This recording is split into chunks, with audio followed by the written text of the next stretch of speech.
চাচ্ছিলাম দোয়া কবুলের অন্যতম একটা উপায় হচ্ছে আপনি কোনো ভালো কাজ করেন গোপনে, যেটা আল্লাহ ছাড়া কেউ জানে না, ওর ওসিলা করে আপনি আল্লাহর কাছে যান, দোয়া কবুল হবে ইনশাআল্লাহ।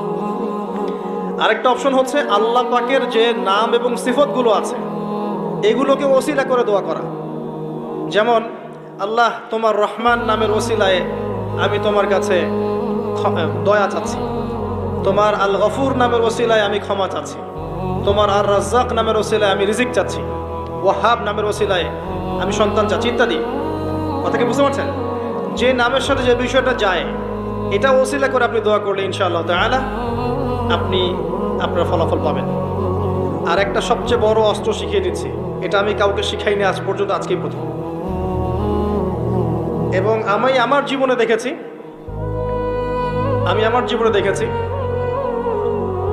এই ওসিলা করে যা চেয়েছি পাইনি এমন কোনোদিনও যায় নাই।